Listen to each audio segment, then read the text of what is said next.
ગુજરાતમાં કર્જા મુક્તિ અભિયાન અંતર્ગત 31 ઓક્ટોબરના રોજ કર્જા મુક્તિ પ્રમાણપત્ર આપવામાં આવનાર છે। ગુજરાતમાં ચાલી રહેલા કર્જા મુક્તિ અભિયાન હેઠળ હજારો લોકોએ પોતાના કર્જમાંથી મુક્તિ મેળવવા માટે અરજી કરી છે।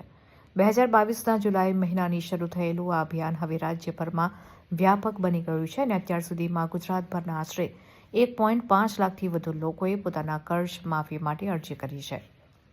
આ અભિયાનના આયોજકોએ આજે અમદાવાદ ખાતે યોજાયેલી પ્રેસ કોન્ફરન્સમાં જણાવ્યું કે જે લોકોએ કર્જ મુક્તિ માટે ફોર્મ ભર્યા છે તેમને 31 ઓક્ટોબર 2025ના રોજ સવારે 9 વાગ્યે અમદાવાદના રિવરફ્રન્ટ મેદાન ખાતે કર્જ મુક્તિ પ્રમાણપત્ર આપવામાં આવશે।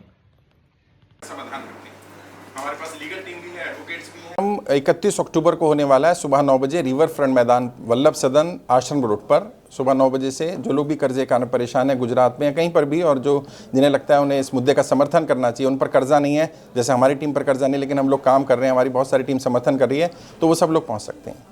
कितने लोग जुड़ने वाले हैं? अभी तक तो 1.5 लाख से ज़्यादा परिवार हमारे साथ जुड़े हैं। वहाँ हमने जो परमिशन लिया है 10,000 लोगों का है, तो लगभग 8-10 हज़ार लोग वहाँ आने वाले हैं। अच्छा, इसके पीछे संस्था का क्या फ़ायदा है?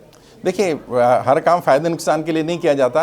कई लोग ऐसे होते हैं जो निस्वार्थ भाव से काम करते हैं। देश में बहुत सारी संस्थाएं हैं जो स्वयंसेवी संस्थाएं और वो निस्वार्थ भाव से काम करें। हमारे साथ ही हमारी संस्था भी उसी उद्देश्य से काम कर रही है। हमारा मेन उद्देश्य लोगों को आत्महत्या करने से बचाना है, लोगों के जीवन को बचाना है।